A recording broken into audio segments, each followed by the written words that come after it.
Hi, I'm Tyson Franklin, and welcome to this week's video. Today, I want to talk about the similarity between plane travel and your career. And you might be thinking, okay, what have they got to do with each other? Let me explain. When you get on a plane, for example, you might fly from Brisbane to Los Angeles, a very popular flight. When the plane finally leaves the airport, the pilot and the co-pilot, they will be looking at the instruments on a regular basis. And the reason they're looking at the instruments is because there's so many other external forces going on that could make the plane go off direction just by a little bit. And if they don't keep looking at the instruments and making small adjustments along the way, being out by 1 degree leaving Brisbane could end up on them missing the target of Los Angeles by hundreds of miles, because the longer the distance, the bigger the error is going to be. This is exactly the same as what happens with your career.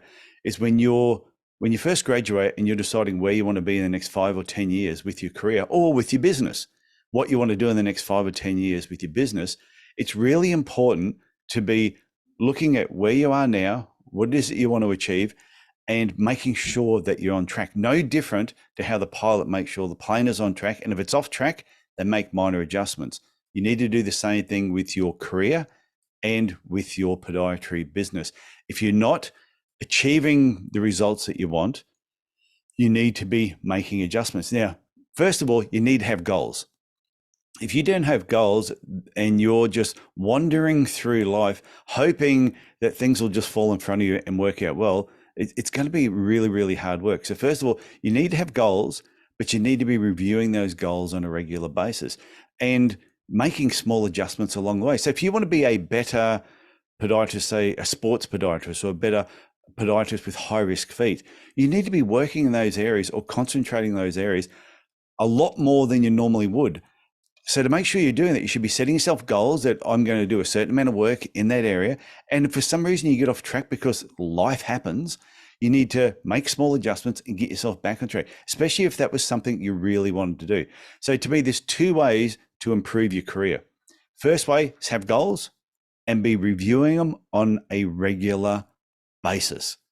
The second thing to do is you need to have a coach or a mentor, just someone that can guide you along that process, that has done it themselves. So whether it's your career or whether it's your business, you need to talk to someone external to what you're doing. And now I know if you've got your own team, sometimes, yes, you can ask team members on how things are going with your business, but sometimes you need someone outside of your business to actually help give you a bit of guidance. So just keep that in mind. 1, you need to have goals yourself, need to be reviewing them on a regular basis. 2, you need a coach or a mentor that's going to help keep you on track. I coach a few people each year, and that was one of the main things that they've actually said to me is what they get out of it most. Yes, I come up with some ideas, some great ideas, I like to think, that helps the business grow, but also I set tasks for them and they know that I keep them accountable to those tasks. And sometimes when you're just doing it yourself, it's hard to keep yourself accountable because no one's watching. But that's why you need to have goals. You need to be reviewing your goals on a regular basis. So your career or your business, just like plane travel, is as soon as possible, make small adjustments when you can, and you'll find you'll get to the final destination a lot quicker and a lot smoother than you would if you're not checking on a regular basis. Hope you get something from that, and I'll talk again later. Bye.